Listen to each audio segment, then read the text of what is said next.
చూస్ country delight, live better. ఇప్పుడే country delight app ని download చేసుకోండి. ఇప్పుడు టచ్ లో ఉన్నాడు ఆర్పి నీకు? ఉన్నారు అంటే మొన్న కూడా వన్ ఆఫ్ ద రీజన్ ఆర్పి వల్ల కూడా నువ్వు బయటకు వెళ్ళిపోయావు అంటుంటారు. నిజంగా నాకు తెలియదు నిజమేంటో.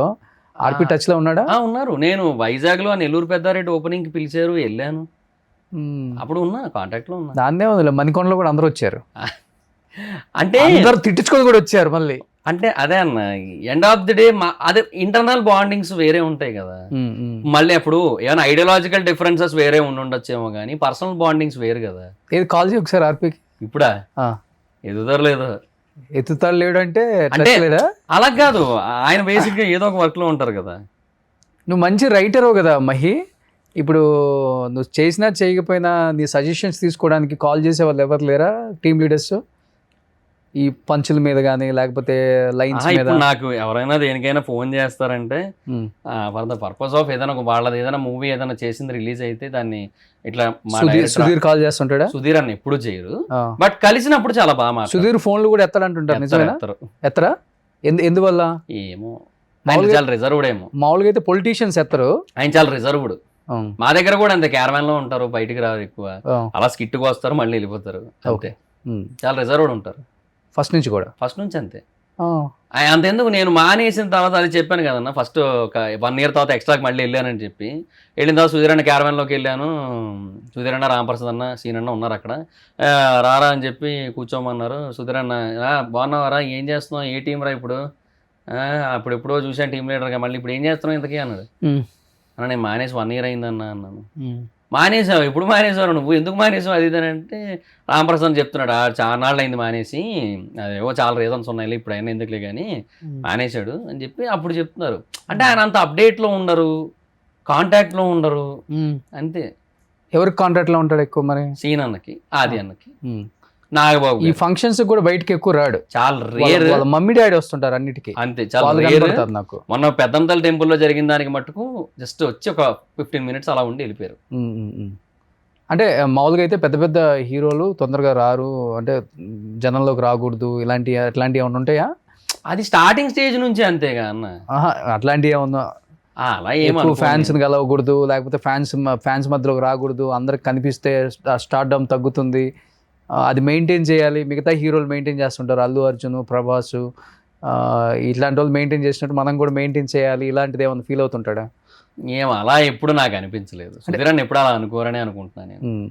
నా ఒపీనియన్ అయితే మాత్రం ఆయన ఎప్పుడు అలా లేరు, ఎందుకంటే మాతో మాట్లాడినప్పుడు తెలుస్తుంటది కదా. సో ఆ జెన్యూనిటీ ఫీల్ అవుతుంటాం ఆయన మాటల్లో. ఓకే, ఆ కన్సర్న్ అనేది మనకు అర్థం అవుతుంటది. బట్ నువ్వే నా ఫోన్ ఎత్తాను మళ్ళీ అదే అంటున్నా. నేను చేసా ఒకసారి, ఒకరోజు నేను ఒక లైవ్ పెట్టా, అంటే కంటిన్యూస్ 12 hours లైవ్ పెట్టా. సో ఆ టైంలో మా లైవ్ లో ఏంటంటే జబర్దస్త్ వాళ్ళకి చెయ్యన్నా, లైవ్ లో టైం పాస్ అవుతుంది అది అని అన్నారు. సరే అని చేశా. ఉదయం ఎత్తలే, ఆదర్ని ఎత్తారు, చంద్రాన్ని ఎత్తారు, సీనన్ని ఎత్తారు, రావు గారు ఎత్తారు, చంటన్ని ఎత్తారు, అందరూ ఎత్తారు. మరి ఎత్తకపోతే మెసేజ్ కన్వే చేసేది ఎట్లా? ఏదన్నా ఎవరికైనా అర్జెంట్ అవుతుంది, ఒకటి చచ్చిపోతున్నాడు, సుధీరే మంచోడు, సుధీర్కి ఫోన్ చేస్తే హెల్ప్ అవుతుంది, ఫైనాన్షియల్గా ఇప్పుడు బాగా స్ట్రాంగ్గా ఉన్నాడు, అందరి మీద తనే బాగా సంపాదించాడని చెప్తున్నారు కదా. మరి అట్లాంటి వాడు ఏదైనా హెల్ప్ చేస్తారని కాల్ చేస్తారు, ఎత్తరు, ఏంటి ఒక ప్రాణం పోతుంది, అప్పుడు ఏంటి? అదే మనం ఏదో సీన్ అన్న త్రూ అలా ఏమైనా వెళ్ళొచ్చు. ఓకే, సీన్ అన్న కాల్ నాకు తెలిసి ఆల్మోస్ట్ ఎక్కడున్నా లిఫ్ట్ చేస్తారు, బాగా క్లోజ్. అంటే ఎంత క్లోజ్ అంటే ఇంకా అసలు మ్యాక్సిమం ఇంకా బాగా జిగిరి దోస్తులు అంటారు కదా, ఇంకా అలా అనమాట. ఏది ఆర్పిక్ చెయ్యి, మాట్లాడి అది చెయ్యాలి ఒకసారి. అసలు ఏం చేస్తున్నాడు? ఇది రింగ్ అవుతుంది. హలో అన్న, ఆర్పి అన్న? కాదండి, రాంగ్ నంబర్. అవునా, ఓకే ఓకే, సారీ అన్న. రాంగ్ నెంబరా? నువ్వెందుకు అంత కష్టపడతావు, నా దాన్ని నేను చేస్తానులే. ఇదే ఆయన ఫస్ట్ నెంబర్. ఇప్పుడు నేను చెప్పలుడు. ఏ ఆర్పి గారు నమస్కారం అండి. నమస్కారం రోషన్ గారు, చెప్పండి. ఏంటండి ఆర్పి గారు, ఎలా ఉన్నారు? బాగున్నా ఫైన్. మీరు? నేను బాగున్నానండి. ఈ మధ్య మీ వీడియోలు చూస్తూ ఉన్నాను, చాలా ఆనందంగా హ్యాపీగా ఫీల్ అవుతున్నాను, ఎప్పటికప్పుడు అప్డేట్ అవుతున్నాము మేము కూడా మీ వీడియోస్ చూస్తూ. సో రాజకీయంగా మీరు ఎమ్మెల్యేనో ఎంపీనో అవ్వాలి, తొందరగా మిమ్మల్ని మినిస్టర్ గా చూడాలి. ప్రోటోకాల్ వెహికల్ సైరన్ మోగుతూ మిమ్మల్ని మీకు కాల్ చేసినప్పుడు మీరు ఆ స్పీకర్ పెట్టి మాకు వినిపించాలని మనస్ఫూర్తిగా కోరుకుంటున్నాను ఆర్పి గారు. కష్టపడుతున్నా, ఏది ఇస్తే తీసుకుంటాం అంతే. అంతేనా? అంతే, ఎంత ఆశించేది ఏమి ఉండదు, కష్టపడ్డమే. ఎంత పిండికి అంత రొట్టె.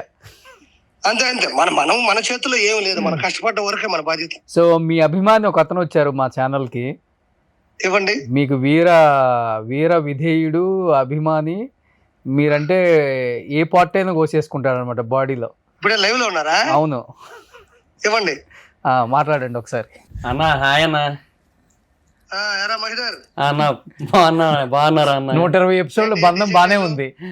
ఏముంటాయన్న మీరే చెప్పాలి. మిమ్మల్ని ఇన్స్పిరేషన్ తీసుకొని దర్ఫీ అని ఒక కేఫ్ స్టార్ట్ చేశా. అదేంటి ఆర్పి వల్ల బయటకు వచ్చేసారన్నావు? నేను ఎప్పుడు అన్నా అనుకుంటున్నారని మీరే అన్నారు. లేదు లేదు లేదు, ఏముంది, ఎవరు బతుకు తెరువు, ఎవరు కష్టార్జితం, అన్న ఎవరు ఏ స్థాయికి వెళ్ళాలని వాళ్ళ కష్టాన్ని బట్టి ఆధారపడుతుంది తమ్ముడు. అన్న బాగున్నారా అన్న? ఏముంది, ఇన్స్పిరేషన్ అంటే గురువు కదా అంటే తీసుకుంటారు. ఇన్స్పిరేషన్ అంటే అదే ఒకటి స్టార్ట్ చేశా కదన్న, ఒక బిజినెస్ ఒకటి. సో అది ఇంకా మీ ప్యాటర్న్, మీ స్పీడ్, మీరు ప్రమోషన్స్ చేసిన విధానం, సో అవన్నీ నెల్లూరు పెద్దారెడ్డికి హైదరాబాద్ వచ్చావా? హైదరాబాద్ లో ఉన్నా అన్న. సరే తమ్ముడు, ఆల్ ద బెస్ట్. జాగ్రత్తగా నీట్ గా చేసుకో, అన్న మంచి స్థాయికి వెళ్ళాలని మనస్ఫూర్తి కోరుకుంటున్నాను. థ్యాంక్ యూ సో మచ్ అన్న. చేసావు, నా దాంట్లో కూడా దాదాపు ఒక 70 స్కిట్లు వరకు చేస్తుంటావు. 100 పైనే అన్న. మనం 100 పైన చేస్తుంటావు. నీకు ప్రతి డైలాగ్ గుర్తుంటది. రిహార్సల్ చేసేటప్పుడు రాజమౌళికి కావచ్చు, మిగతా వాళ్ళకు కూడా డైలాగులు చెప్పు అంటే నువ్వు వెళ్ళి నీట్ గా చెప్పి వాళ్ళకి ఎక్కించేవాడు ఈ టైంలో, గ్యాప్ లో. మంచి టాలెంటే. ప్లస్ ఛానల్స్ పెట్టుకొని మంచిగా మీ అమ్మను కూడా చూసుకుంటున్నావని నాకు బాగా అనిపించింది. రెండోది, ఏ బిజినెస్ అయినా దాంట్లో నిఖార్సుగా, నిజాయితీగా, అంతే అన్న, పద్ధతిగా, అనుగుణంగా వెళ్తే ఖచ్చితంగా సక్సెస్ అవ్వచ్చు. Thank you so much. RP గారు, అదే నోటితో మాకు కూడా ఏమైనా బ్లెస్సింగ్స్ ఇస్తారండి?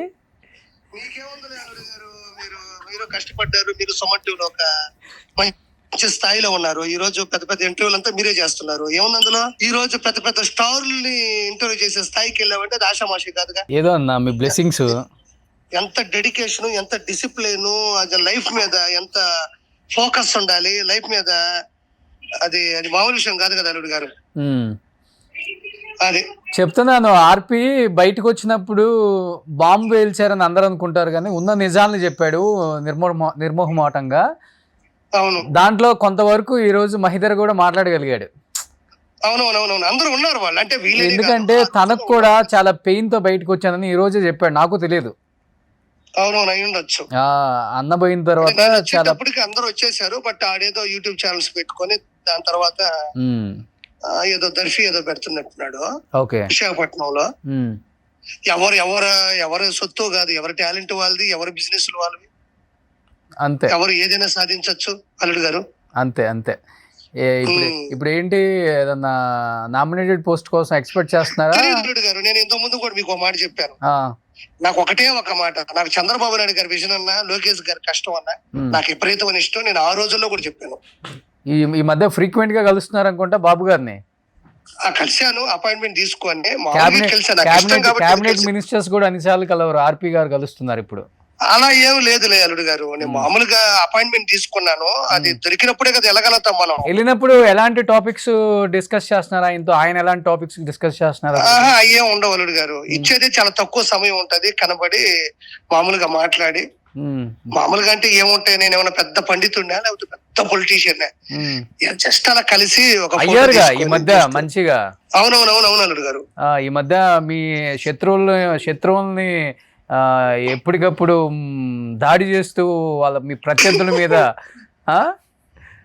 చెప్పారు కదా అల్లుడు గారు. చంద్రబాబు నాయుడు గారి విషయం, నారా లోకేష్ గారి కష్టం, పార్టీని నిలబెట్టే విధానం నాకు విపరీతమైన ఇష్టం. అందుకనే నా కుటుంబాన్ని గాని, మా ఇంట్లో టార్గెట్ చేస్తున్నా, మా ఇంట్లో వాళ్ళ బూతులు తిడుతున్నా, నా చంపేస్తాన్ని కావాలని బెదిరిస్తున్నా కూడా ఏ మాత్రం భయపడకుండా వెనకడుగు వేయకుండా ముందుకెళ్తున్నా. అంటే వాళ్ళిద్దరి మీద నాకు ఉన్నటువంటి అపారమైన గౌరవం, అపారమైన ప్రేమ. నేను ఏ రోజు పోస్టుల గురించి ప్రత్యేకంగా ఆశించలేదు, నేను ఎప్పుడు ఆశించను కూడా. మనం కష్టపడి వెళ్తూ ఉంటే వాటంతటా అవి రావచ్చు, రాకపోవచ్చు, ఏదైనా సరే నేను డిసైడెడ్. 100% డిసైడ్ అంతే నేను. ఎందుకంటే నేను పార్టీ, నీ జీవితం తెలుగుదేశం పార్టీకి అంకితం.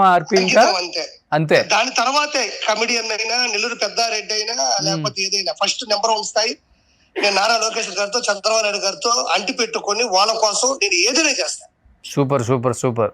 నిజాయితీ ఉన్న వ్యక్తులు కాబట్టి ఏంటి వాళ్ళు- నీ విజన్ ఏంటి ఆర్పి? ఎమ్మెల్యేనా ఎంపీనా? ఏమో నాకు తెలియదండి. మీకు ఓఎమ్మ మీ పెద్ద పెద్ద మాటలు మాట్లాడతలే కానీ పార్టీ ఆదేశాల ప్రకారం నేను ప్రతి పని చేసుకుంటూ వెళ్తుంటాను అంతే. నేను ఏది ఆశించను, నేను ఏది మనసులో కూడా కోరుకోను. ఓకే, కేవలం పార్టీ. మీరు ఇందాక లైవ్ లో లేను అని అన్నప్పుడే నేను మాట్లాడాను, గుర్తుందో లేదు? మీరు లైవ్ లో ఉన్న సంగతి అవునవును. ఎప్పుడు ఉన్నట్టు ఫ్యాక్ట్ గా మాట్లాడే వాళ్ళకి నేను అప్పుడు కెమెరా కూడా ఉంటే ఏంటి అల్లుడు గారు లేకపోతే మనం ఏంటి, కష్టపడుతూ ఉంటూ వచ్చేట్టు కెమెరా ఉంటే ఏంటి లేకపోతే ఏంటి, మళ్ళంటే వాళ్ళకి ఓపెన్ గా ఫ్యాక్ట్స్ మాట్లాడుకునే వాళ్ళకి. ఇప్పుడు మహిదర్ నీతో ఉన్న సంగతి, నువ్వు లైవ్ లో ఉన్న సంగతి నాకు తెలియదుగా. అవును, నేను అప్పుడు మీ అత్తగారి చెప్పింది కూడా అదే కదా. నాకు వీటి మీద ఆలోచన లేదు అల్లుడు గారు. 1/2 కేజీ ఆశీస్సులు మీ ఉండాలని కూడా సరదా చేశాను. 1/2 కేజీ ఏంటి, కేజీ పెడతాం. థ్యాంక్ యూ అల్లుడు గారు. మీరు మంచి పొజిషన్ లో ఉన్నాడు. ఆడు కూడా మా తమ్ముడే అవుతాడు. ఆడు అంటున్నా నేను తప్పుగా అనుకోవద్దు, నేను సరదాగా ఉంటాను చెప్తాను. ఖచ్చితంగా ఆడు బాగా చూసుకుంటాడు, వాళ్ళ అమ్మని వాళ్ళని బాగా చూసుకుంటాడు. ఓకే ఆర్పి, చాలా కష్టపడుతున్నావు. నిన్ను కూడా ఒక మంచి పొజిషన్ లో చూడాలని మనస్ఫూర్తిగా కోరుకుంటున్నాను. థ్యాంక్ యూ అల్లుడు గారు. Thank you. కలుద్దాం తొందరలో.